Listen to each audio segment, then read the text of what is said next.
Amém? Eu quero falar hoje sobre um tema muito especial, pouco falado, chamado miséria espiritual. Eu tive, então, viajando, visitei as 7 igrejas chamadas igrejas do Apocalipse. Nós experimentamos ali, especialmente depois disso, uma viagem ainda pela Grécia, que ficamos na segunda viagem de Paulo, capítulos 14, 15, 16, 17 e um pedacinho do capítulo 18 do livro de Atos. A primeira viagem missionária de Paulo foi uma benção. A segunda viagem missionária de Paulo começou com uma confusão. Quando Paulo sai junto com Barnabé, eles saem sem a bênção da igreja. Ele fala assim: e aí, vamos visitar de novo as igrejas que nós plantamos? Eles saem e vão para a região que a gente chama de Lídia e Frígia, hoje território de um país chamado Turquia, que fica ali situado entre o Mar Negro acima e o Mar Mediterrâneo abaixo. Era a terra do apóstolo Paulo. O apóstolo Paulo era da cidade de Tarso, e Tarso ficava onde? Na região da Lídia. Então, quando ele sai para pregar onde? Lá, no que a gente chamaria hoje, vou pregar no meu bairro, vou pregar na minha cidade, vou pregar para os meus conterrâneos. E ele planta uma igreja ali, que na verdade são chamadas as igrejas da Galácia, Icônio, Listra, Derbe, eram cidades de uma região, era uma província romana, era uma província, como era a província da Judéia, como é a província da Macedônia, eram territórios que o governo na época, o Império Romano, governava distribuindo autoridades governamentais. Pronto, Pôncio Pilatos, nos tempos de Jesus, era governador da Judéia. E ali Paulo está pregando, planta uma igreja, 2, 3, 4, volta, mas na segunda viagem missionária, logo na saída, tem uma espécie de arranca-rabo. Paulo briga com o Barnabé. E aí, gente, Paulo não quer levar João Marcos, porque o João Marcos foi um desertor da primeira viagem missionária, e Barnabé diz: não, vou levar sim, afinal de contas ele é meu primo. E ficou aquela confusão, Paulo vai para a esquerda, Barnabé vai para a direita, o evangelho continua crescendo apesar do racha. E aí o Paulo, ele queria ficar naquela região ali, da onde? Da onde ele morava, da onde ele vivia, região da Frígia, região da Lídia. Só que aí o Espírito Santo começa a dizer não para ele. Ele fala assim: eu vou lá pregar em Bitínia. Ele falou assim: não vai não. Então ele vai dizer, no capítulo 15, o Espírito Santo me proibiu. Aí ele fala: então eu vou pregar na Misa. Ele: não vai não. E aí o Espírito Santo vai empurrando ele mais, se você abrir o mapa, para a esquerda, para o leste. Ele quer ficar na Turquia. Ele fala assim: você não vai ficar na Turquia. Até ele chega num lugar chamado Troade, que nós conhecemos, chamado Troia. Você lembra de Troia? Você lembra do filme Troia? Pronto, foi ali. Ele tem uma visão de um jovem macedônio que diz para ele assim: vem para Macedônia. Ele fala: Deus está falando comigo. E ele começa a plantar a igreja, ele vai para Filipos. Você lembra quando ele chega em Filipos? Ele toma uma surra, é preso, canta com Silas na prisão, vem um terremoto, o carcereiro se converte, e ele diz: crê no Senhor Jesus, será salvo tu e a tua casa. Estamos em Atos 16, 31. Ele sai de Filipos correndo, vai para a cidade de Tessalônica, toma uma surra em Tessalônica, foge para Bereia, toma outra surra em Bereia, chicoteado, apedrejado. Aí ele vai para Atenas, o povo acha que ele é tagarela. Ali ele vai levado para o Aerópago, um tribunal, e é expulso, vai para Corinto, e depois ele volta para Éfeso. E aí é o que eu quero chegar. Éfeso é o ponto de partida para a plantação de 7 igrejas: Éfeso, Esmirna, Tiatira, Pérgamo, Sardes, Laodiceia e Filadélfia. Eu fui em todas elas, mas hoje eu quero falar sobre uma delas, a igreja de Laodiceia, uma igreja morta, uma igreja que já morreu hoje, uma igreja que não tem mais fé, uma igreja que não existe mais igreja cristã ali. Estive lá, vi os pedaços daquele sítio arqueológico, mas Deus falou tanto comigo naquele lugar, e é essa mensagem que Deus colocou no meu coração que eu quero trazer para você. Diz assim: ao anjo da igreja em Laodiceia, ao líder, ao pastor, ao sacerdote, a maneira como Deus se dirige àquele pastor da igreja. Escreva, estas são as palavras do Amém, a testemunha fiel e verdadeira. O que você não é frio, o soberano da criação de Deus conhece as suas obras, sei que você não é frio nem quente, melhor seria que fosse frio ou quente. Assim, porque você é morno, nem frio nem quente, estou a ponto de vomitá-lo da minha boca. Um sentimento de náusea aqui. Você diz, estou rico, adquiri riquezas, não preciso de nada, não reconhece, porém, que é miserável. Pronto. Essa palavra aqui eu quero destacar, quero sublinhar. Digno de compaixão, pobre, cego e que está nu. Dou-lhes aconselho. Compre de mim ouro refinado no fogo, e você se tornará rico. Compre roupas brancas e vista-se para cobrir a vergonha a sua vergonhosa nudez. Compre colírio para ungir os seus olhos e poder enxergar. Repreendo e disciplino aqueles que eu amo. Por isso, seja diligente, arrependa-se. Eis que estou à porta e bato. Se alguém não ouvir a minha voz e abrir a porta, entrarei e cearei com ele e ele comigo. Ao vencedor, darei o direito de sentar-se comigo em meu trono. Assim como também venci, sentei-se com meu Pai em seu trono. Aquele que tem ouvidos, ouça o que o Espírito diz às igrejas. Amém? Aqui, Jesus está revelando uma doença. Quando você está doente, um dos sintomas que o teu corpo produz é a febre. E aí você tem calafrios, a temperatura sobe. Existem sintomas de uma pessoa febril, e a febre é um delator de que há uma infecção dentro de você. E aqui havia uma infecção dentro da igreja. Jesus vai colocar o termômetro. Então, hoje tem uns termômetros que você chega na testa da pessoa, nem encosta, você já sabe a temperatura da pessoa. Quando eu era garoto, o termômetro vinha debaixo do braço mesmo. Você estava morrendo de frio, aí a minha mãe tinha um termômetro que ela tinha que sacudir assim, ó, porque tinha lá dentro um mercúrio, né, aquela bolinha de mercúrio, ela baixava, olhava, tá com 36, aí botava debaixo do braço. Hoje o termômetro apita, solta raio laser, né, solta luz, avisa, canta, tá, 37,5, 38,5.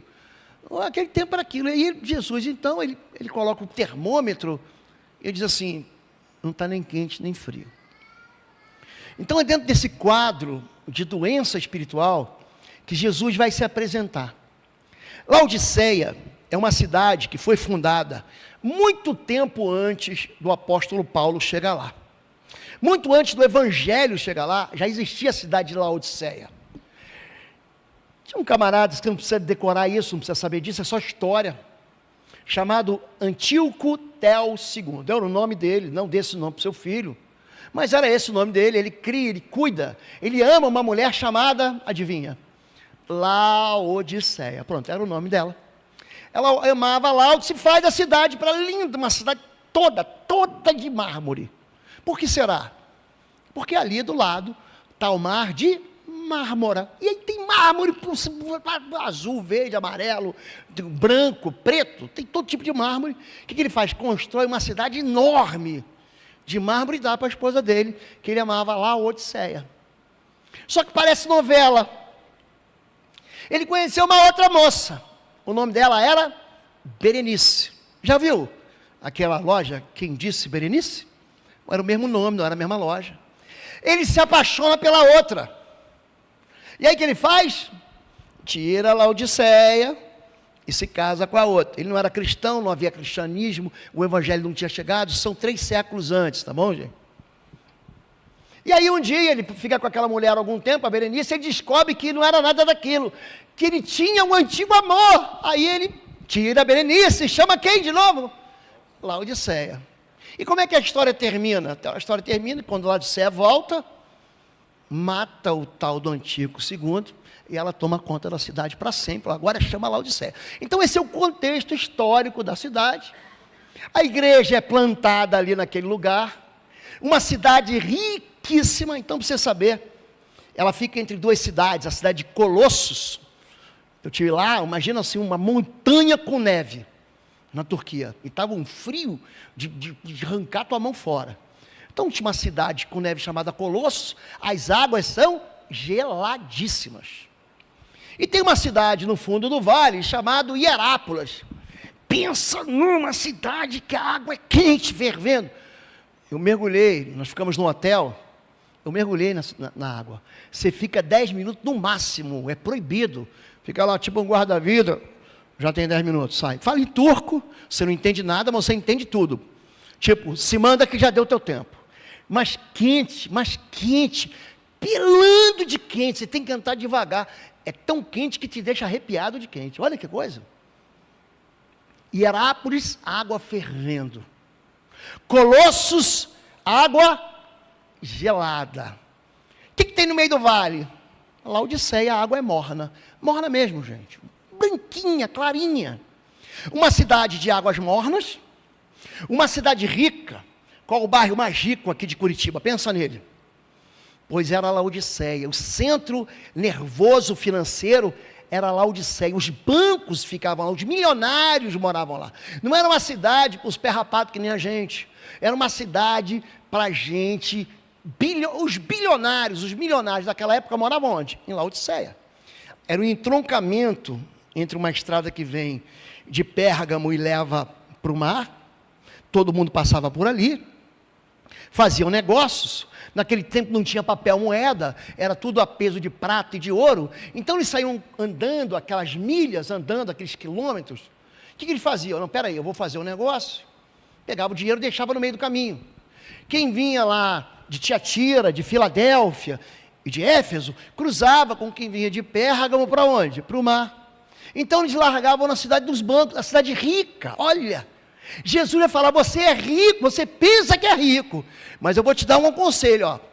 Compra de mim ouro puro. Mas Deus, ele fala um negócio tão... Na verdade, você é pobre. Como é que alguém que é pobre pode comprar ouro puro? Quer dizer, eles estavam montados no dinheiro, mas Jesus vai dizer que aquele dinheiro não tem valor. Número 2, lá tem um lugar, tem um pó que é tirado de uma raiz chamada raiz de Frígia. É por isso que o nome é Frígia, Lídia e Frígia. Eles pegavam aquele pó, juntavam com azeite, faziam uma pomada que funcionava como colírio. Então, era um centro de medicina, a cidade também. Era um centro de cura. Olha, Jesus vai tirar a temperatura do médico.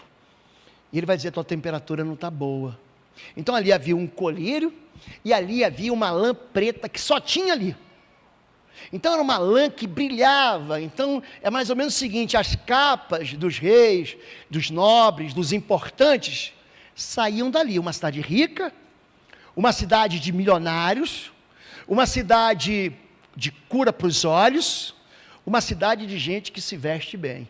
Então é esse contexto que existe dentro da realidade de Laodiceia, e Jesus está dando uma lição, ou dando um tapa com luva de pelica. Ele está avisando a igreja, a tua batata está assando. Mas primeiro ele se apresenta, eu sou o Amém. Quem está falando isso nem qualquer um. Jesus, ele dá para si mesmo, ele apresenta credenciais. Ele chega e vai dando uma carteirada, ó. Eu sou o soberano da criação, hein? Eu sou o Amém. Eu sou aquele que diz assim, ó, eu valido, eu chancelo. A última palavra é minha. Sabe quando a gente ora, que no final a gente diz amém? O meu neto, ele aprendeu a orar, então ele só fala em nome de Jesus, a gente fala o resto, e no final ele diz amém, quer dizer, eu concordo, está ligado na terra, eu concordo no céu, você está aprovando de maneira irrevogável. Então Jesus está falando o seguinte, ó, vocês fazem um monte de planos, né? Mas no final quem assina o cheque sou eu. No final quem valida sou eu. A assinatura que vale é a minha. É isso que ele está dizendo para a igreja. Ele está dizendo em segundo lugar, eu sou o soberano da criação. Em Colossenses capítulo 1, a partir do verso 15, ele vai dizer coisas, olha, nele foram criadas todas as coisas no céu e na terra, coisas visíveis e invisíveis, e diz, ele é o soberano da criação. A gente que tem uma mente religiosa, o que você pensa? Que Jesus é aquele filho da Virgem de Nazaré, que nasceu, morreu, foi crucificado, subiu ao céu, mas ele está falando que ele já era antes. Jesus, ele não está preso no relógio cronológico, Em Apocalipse 13, 8, ele fala, ele é o cordeiro que foi morto antes da fundação do mundo. Por que ele fala isso? Porque aqui está a cruz, nós celebramos a Páscoa no domingo passado, a ressurreição de Cristo. E quem creu antes de Jesus morrer, creu no Messias que viria, foi salvo. E nós que cremos depois de Cristo, no Cristo que veio e vai voltar, a gente é salvo. Então, Cristo não está preso dentro da nossa cronologia de tempo humano. Ele está falando, eu sou o soberano da criação. Aqui quem manda sou eu. Aqui, nesse mundo que tem tempo e espaço, vocês ficam velhos. Você vai envelhecendo, vai aparecendo ruga. Você vai envelhecendo, você vai ficando fraco. Mas está aqui um que não fica velho. Está aqui um que não enfraquece. É isso que ele está falando. O soberano de Deus, conheço as suas obras, sei que você não é frio nem quente. Escuta o que eu vou falar. Deus, ele conhece tudo que diz respeito a você. Até os fios da sua cabeça, porque o da minha cabeça já não tem muito o que contar. Mas até os fios que estão na sua cabeça, ele sabe quanto tem. Os centavos da sua conta bancária, se ela está azul, se ela está em vermelho, ele sabe a quantidade de dinheiro que você emprestou no banco, ele conhece a parcela do teu carro, do teu cartão de crédito, do colégio das crianças. Deus, ele conhece o teu CPF, Deus conhece o teu CEP, Deus, ele sabe tudo. Ele vai começar a denunciar o problema. Conheço você, medito a temperatura e eu sei que você não é uma coisa nem outra. Jesus, quando fala da volta dele para os discípulos, Mateus 24, antes das parábolas do fim, Mateus 25, ele fala assim, o amor de muitos esfriará. Ele está falando para a igreja que ela tem um problema, e o problema dela é o seguinte, você está misturando aquilo que é quente com aquilo que é gelado, e essa mistura não vai ficar boa. Romanos 12, 11, ele vai dizer, sejam fervorosos no Espírito.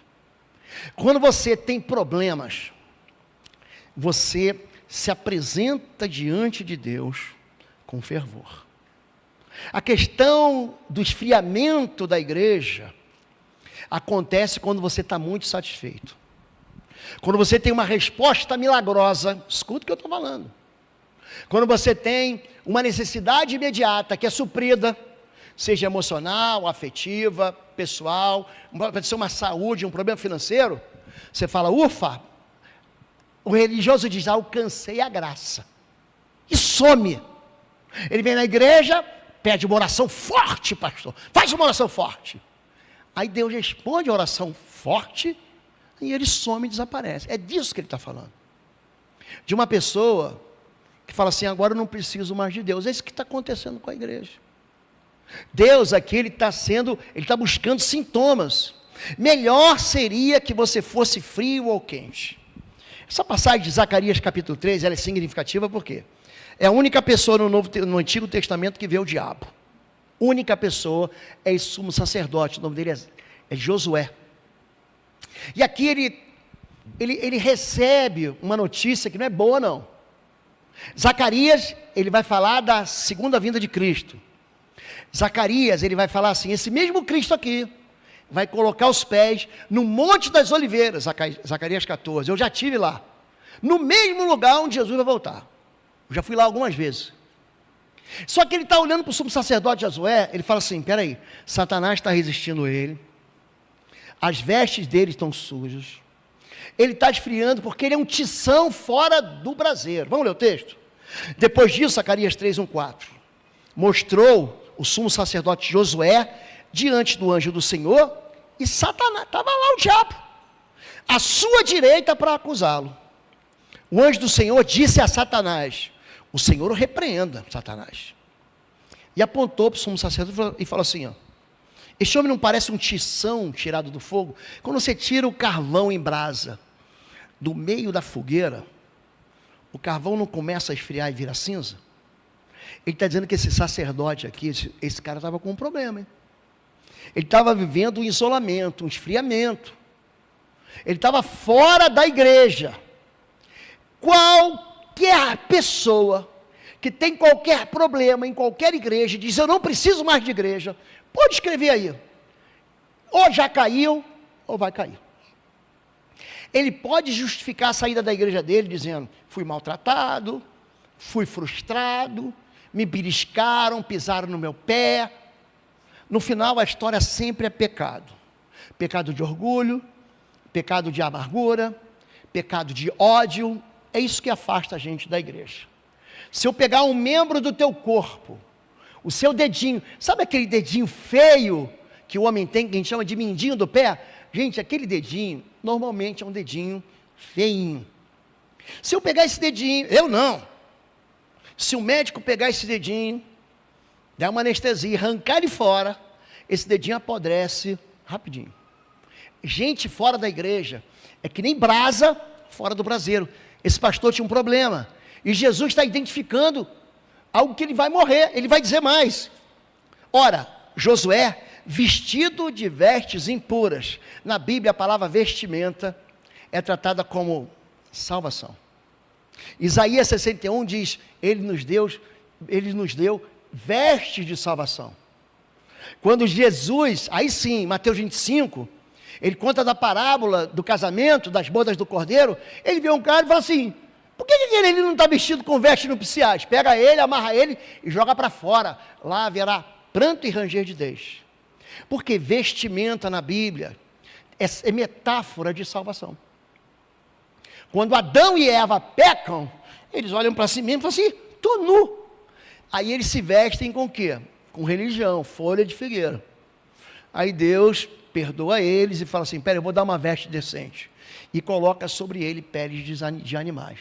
Vestimento da vergonha. Aqui ele está envergonhado por causa do pecado. O pecado envergonha a gente. O pecado faz a gente se esconder. O pecado faz a gente não se aproximar de Deus. O pecado faz a gente ter medo de Deus. Adão peca, e ele ouve o som de passos no jardim. Ele se esconde, e Deus pergunta, onde você está, Adão? Como se Deus tivesse perdido a gente. Como se Deus assim não soubesse onde Adão estivesse. Adão, está brincando de, vocês chamavam de pique-esconde, no Rio de Janeiro chamavam assim. Adão, onde você está? Ele sabe onde Adão está. Aí Adão, estou aqui atrás da árvore, eu vi o som dos teus passos, tive medo e me escondi porque eu estava nu. A nudez da gente é quando a gente olha para a gente sabe que Deus tem um padrão e a gente não consegue seguir o padrão, ninguém consegue. Não é que você não consegue, eu não consigo, ninguém consegue. A salvação, ela não depende de mim, ela depende de Cristo. É por isso que eu creio em Cristo. Eu não sou salvo porque eu tenho uma vida A, B, melhor ou pior. Eu sou salvo porque Jesus morreu minha morte. E ponto, isso tem que ser um ponto resolvido na vida da gente. A gente não vai para o céu para bater palma, para receber palma. Muito bem, você foi salvo. A gente vai para o céu para bater palma para Jesus. Ele é o Salvador. Ele é digno da honra, do louvor. Nem isso que Apocalipse 5, Apocalipse 8 fala. A gente não canta essa canção aqui com o nosso centurião Samuel. Ao único que é digno, ao Cordeiro. A ele a honra, a glória, o louvor. Nós não cantamos ao que está assentado no trono. Nós não damos para ele louvores? Pronto. Aqui as vestes do sumo sacerdote estão sujas. E mais uma coisa, ele estava em pé diante do anjo, tire diante dele as suas roupas impuras. Então, ele estava isolado, ele estava em pecado, ele não conseguia vencer as trevas. A ausência da autoridade espiritual. É isso que está acontecendo na mesma igreja. Ele pega isso para dizer assim, tem algum problema na igreja. E igreja, gente, vou contar um negócio para você aqui, ó. Igreja não é templo. Igreja não é CNPJ. Igreja são pessoas. Quando a palavra igreja, ela é traduzida para o português, ela perde o sentido. Mas no grego, ela tem todo sentido. Eclésia significa reunião. Significa, vamos fazer uma assembleia. Você já foi em assembleia de condomínio? Às vezes é uma baixaria, né? Vamos numa assembleia, vamos numa reunião. Por isso que algumas igrejas são chamadas Assembleia de Deus, ou seja, Igreja de Deus. Essa é a tradução. Igrejas são pessoas. Quando Jesus voltar, ele não vai voltar para pegar telhado, caixa de som, teclado, microfone. Ele diz que quando vem buscar a igreja, vem buscar a gente. Vem buscar eu e vem buscar você. Aqui, Laodiceia, está recebendo de Deus um aviso. Escute isso. Laodiceia achava, é aquele crente que acha que ele é o cara. Melhor que você fosse frio ou quente. Levítico 6. Fala, povo de Deus, um breve intervalo aqui. Esse ano, de 25 a 27 de abril, estaremos juntos aqui em Curitiba, no único curso presencial que eu vou ministrar. Vai ser um encontro sobre guerra espiritual e aprofundamento na guerra espiritual. É um curso que nós vamos nivelar conhecimentos, vamos entregar armas de guerra para você não pode perder. As inscrições estão no www.institutoexodus.com. Também, você que quer adquirir os cursos, nós temos os cursos online no pastorlou.com e os nossos livros na plataforma pastorlou.com. Deus abençoe sua vida. A gente se encontra aqui em Curitiba em abril. Fala de uma maneira muito metafórica mesmo, sobre o fogo em nós, o Espírito Santo. Um dos símbolos do Espírito Santo é simbolizado pela água. O batismo é o batismo da água. Tem o Espírito Santo, ele é simbolizado pelo vento. Lembra de João 3? O vento sopra onde quer. Assim é o Espírito de Deus. O Espírito de Deus, ele é simbolizado pelo fogo.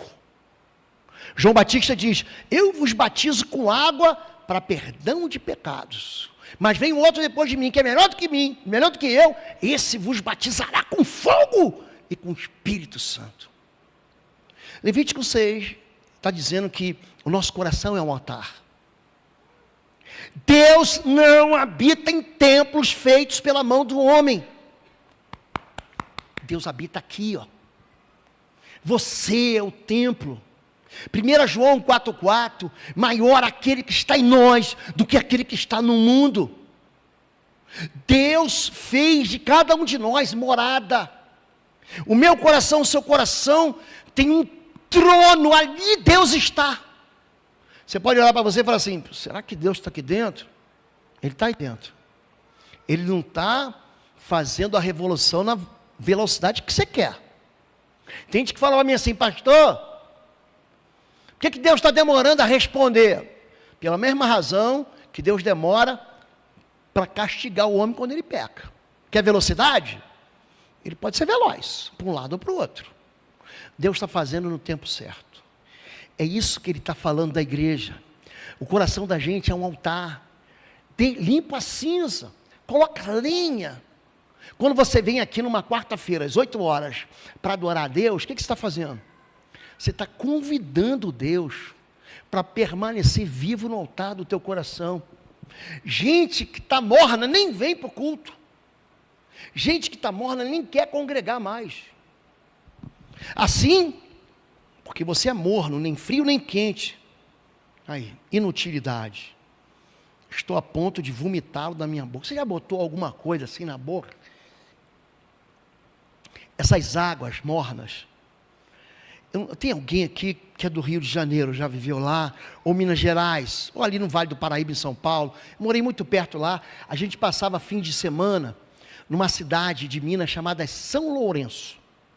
Ali tem águas em São Lourenço. Você ia no parque em São Lourenço, aí tinha água ferruginosa, água com cheiro de enxofre, água com metais. Gente, você bebia água. Falei: não, isso aqui é bom para o estômago, isso aqui é bom para a vesícula, isso aqui é bom para o fígado.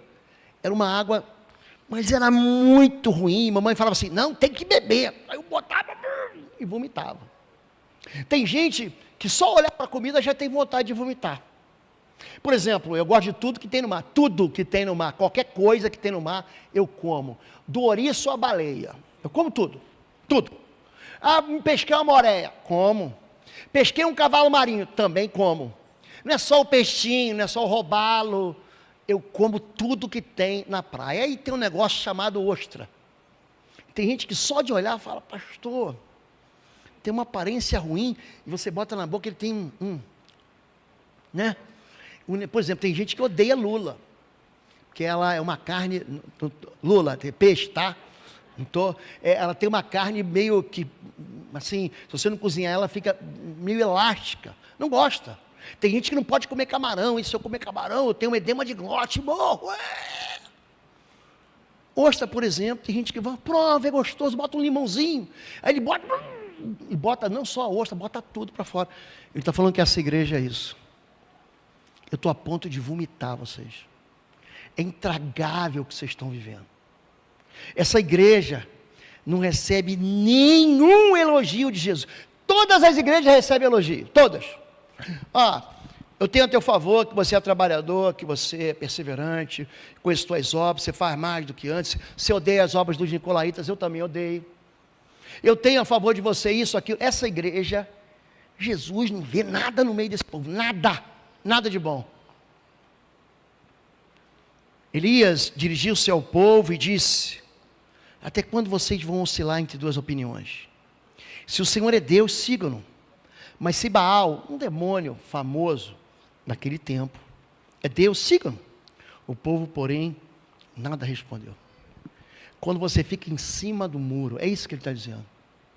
Deus não gosta de gente que fica em cima do muro. Tiago, capítulo 1, diz assim,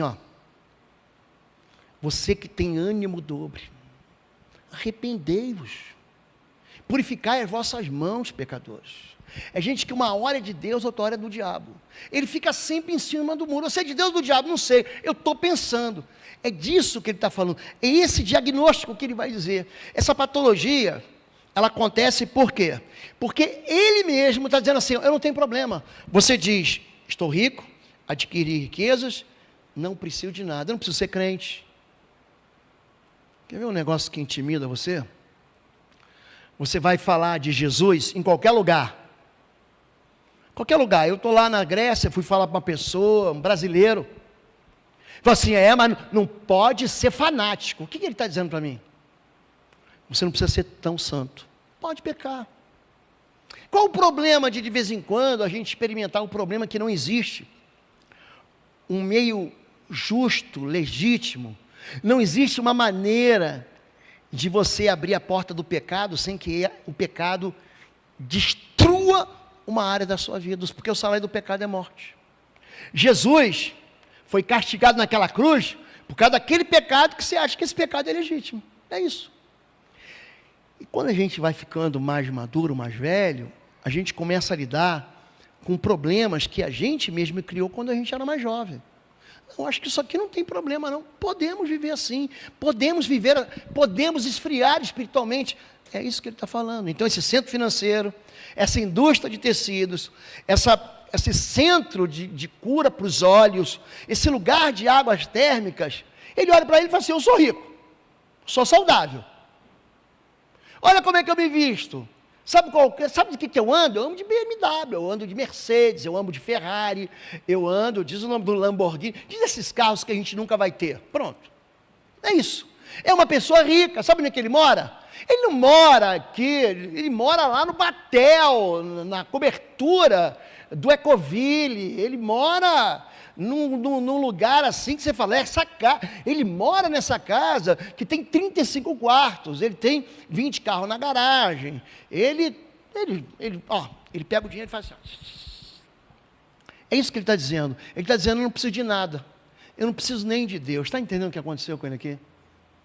Ele vai quebrar a cara, porque ele está indo no médico, o médico vai dar um raio-x nele, vai fazer uma tomografia, vai fazer uma mamografia, vai fazer uma endoscopia, ele vai ver alguma coisa que ele não está vendo, ele vai tirar um raio-x, o médico pergunta, o que você está sentindo? Nada, estou bem, inclusive sou rico, inclusive sou bilionário, inclusive, está vendo a minha roupa aqui, é de marca, está vendo essa marca aqui?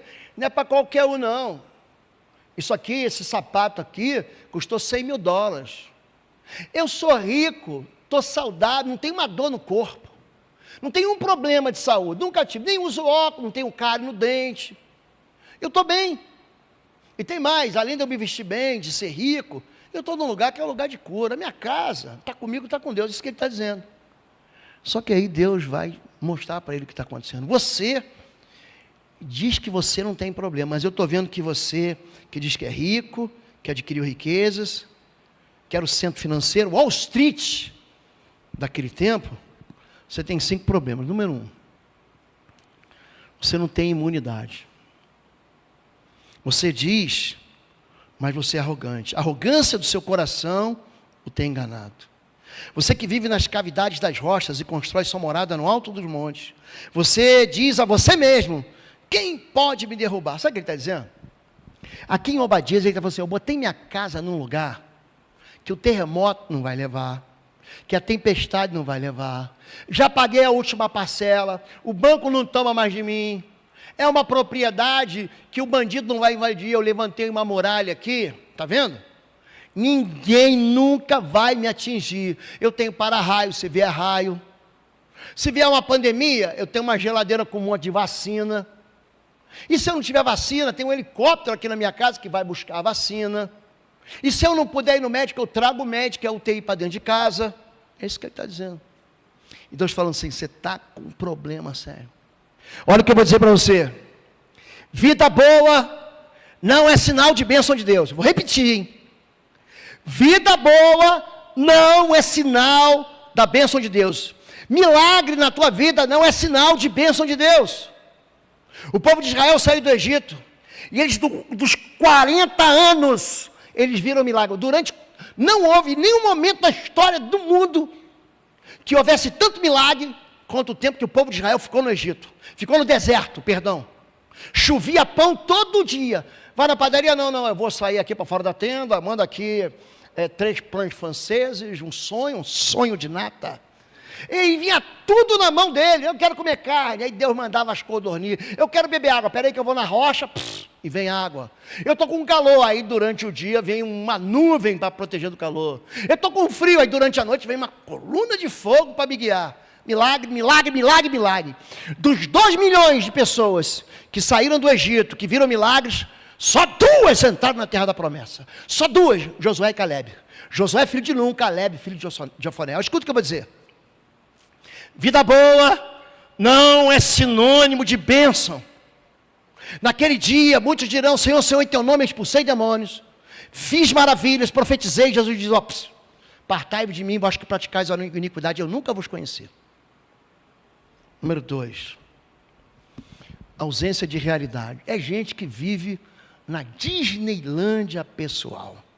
Não reconhece, porém, que é miserável. Estão falando de miséria espiritual. Digno de compaixão, pobre. Aquele cara que é o dono é o banqueiro. É o Donald Trump. O Donald Trump tem uma fortuna bilionária. A justiça americana multou ele com 30 milhões de dólares. É dinheiro do cafezinho dele. 30 milhões de dólares não é nada para o Trump. O que é isso? Ele não vai ficar mais pobre? Como que alguém que é bilionário vai ficar mais pobre por causa de 1 milhão? Que é isso? Ele está morrendo de rir. Você viu ele desesperado, pedindo para a justiça: promove aí um efeito suspensivo disso aí? Não tem. Jesus lhe respondeu: não são os que têm saúde que precisam de médico, mas sim os doentes. Eu não vim chamar justos, mas pecadores ao arrependimento. O problema é quando a gente acha que a gente é melhor do que os outros. O problema é quando a gente faz um julgamento e a gente se acha mais merecedor do que... Esse é o problema de Laodiceia. A miséria dela é que ela não consegue olhar para ela como um problema. Problema nos outros. Ih, pastor, meu vizinho, aquele feiticeiro, aquele macumbeiro, aquele assassino violento, estúpido, cavalo, tão duro, um ranzinza, um medíocre. Você olha para os outros, você olha para o teu cunhado, para a tua irmã, para o teu irmão, coitado do meu pai, coitado do... E você acha que você é o cara. Esse é o problema. É o diagnóstico, a doença de um miserável espiritual. Ele vê problema em todo mundo e ele não tem problema. É aquele sujeito que confessa o pecado dos outros. Você lembra? Jesus, ele no Sermão do Monte, ele vai dizer: 2 homens subiram ao templo para orar. Um dizia: Senhor, obrigado porque eu sou fariseu, eu jejuo 2 vezes por semana, dou o dízimo de tudo que tem. Eu não sou que nem esse miserável aqui. Esse cobrador de impostos, ladrão, ele é um fraudador, ele é um corrupto. Obrigado, Senhor. E aquele corrupto, aquele fraudador, aquele cobrador de impostos, ele não consegue nem olhar para cima. Ele bate no peito: Senhor, tem misericórdia de mim porque eu sou pecador. Aquele pecador, ele sai perdoado. Aquele orgulhoso, arrogante, não sai perdoado. Gente, escuta isso. Os humilhados é que são exaltados. Você precisa entender isso. O problema aqui é que ele não conseguia enxergar. Esse é o problema. É a insensibilidade espiritual. Você não reconhece nem que você é cego. É isso que Jesus fala em Juízes 16. Juízes 16, gente. Sansão, ele era um homem cheio do Espírito Santo. Em Juízes 13, em Juízes 14, em Juízes 15, aparece 4 vezes a expressão: então o Espírito do Senhor veio sobre ele e o possuiu. Pensa num homem cheio do poder do Espírito. Ele pegou um leão novo e rasgou ele ao meio, como eu vou rasgar essa folha de papel aqui, ó. Rasgou ao meio. Com a mesma facilidade que você tem de rasgar um papel, ele rasgou um leão ao meio. Mas não era ele. A unção do Espírito é uma capacitação sobrenatural. Não tem a ver, já viu gente que não sabe fazer nada e de repente ela prega e todo mundo se converte, como Jonas. Que mensagem mais sem amor a de Jonas, todo mundo se converteu. Se você prega hoje a mensagem de Pedro em Pentecostes, eu duvido que alguém aceite Jesus. Eu falo, mas que bobagem. 3.000 se converteram, por quê? Porque não é aquilo que o homem faz, é o poder do Espírito na vida do homem. Entenderam isso, gente? Insensibilidade espiritual. Eu estou me guiando pelo relógio, não sei se o relógio está certo. Eu vou terminar. Número 4, ausência de salvação. Vestimenta. Eles tinham aquelas lãs negras que faziam capas dos reis, dos nobres. Jesus vai dizer: você não reconhece que você está nu. Você não reconhece que você não está salvo. Você é tão bonzinho, você é tão perfeitinho, você é tão justinho, que você só confessa o pecado do outro, não confessa o teu. Você está com um problema. E por último ele vai dizer: você não presta para nada, eu vou te vomitar. Inútil. Vocês são sal da terra, mas se o sal perder o sabor, para que o servirá? É possível torná-lo salgado outra vez? Não será jogado fora e pisado pelos que passam, pois já não serve para nada? Vou encerrar aqui. O sal, ele tem uma função, uma utilidade. É dar sabor. Está sem sal, aquele sujeito é muito sem sal. Ele não tem sabor. Essa comida é muito sem sal, não tem tempero. Pastor, eu estou comendo aqui, estragou a comida. Quando o sal perdia o sabor, eles ajuntavam o sal dentro de depósitos em Jerusalém. Escute, tem isso até hoje. Eles pegam o sal, colocam dentro de depósitos. Quando vem o inverno em Jerusalém, gente, pensa um lugar que fica frio. Você lembra que um valente de Davi luta com um leão dentro de uma cova no dia de neve? Foi ali. Fica, mas neva, e aí quem anda em neve tem que ter um sapato especial para não escorregar. Na neve fica aquele gelo, não fica pensando que é o lugar como é que é o nome da moça da neve mesmo? Frozen, não. Não é neve fofinha não, chove depois, que não fica um gelo, todo mundo escorrega. Aí o que eles fazem? Ele pega o sal, joga em cima daquele pátio congelado, para ser pisado pelos homens. Você não serve mais para nada. É isso que ele está falando. Vamos ficar em pé em nome de Jesus. Laodiceia, gente, é um retrato de nós mesmos. É um retrato da miséria espiritual. Laodiceia é um retrato da falência espiritual.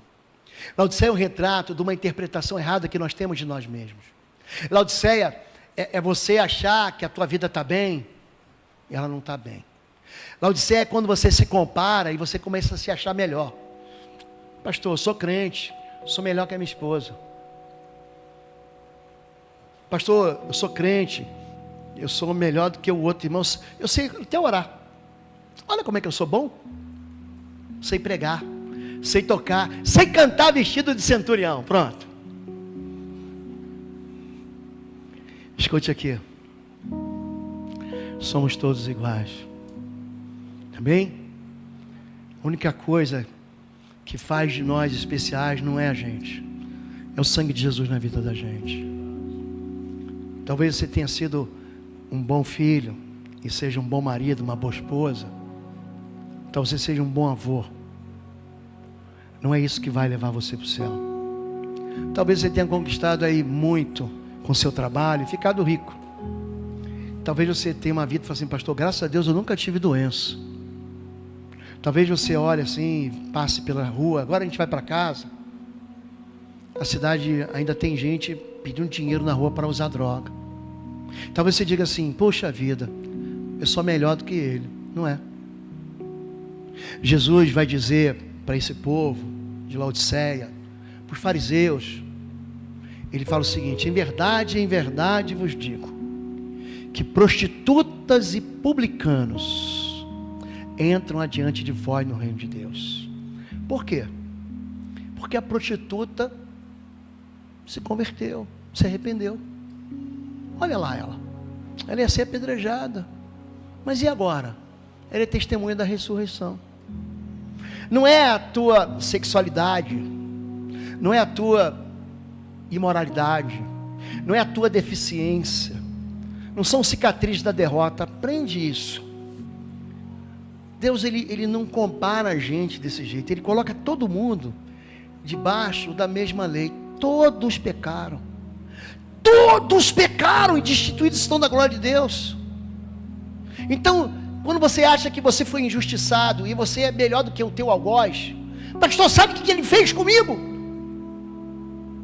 Você se compara e você se acha melhor. Não somos melhores.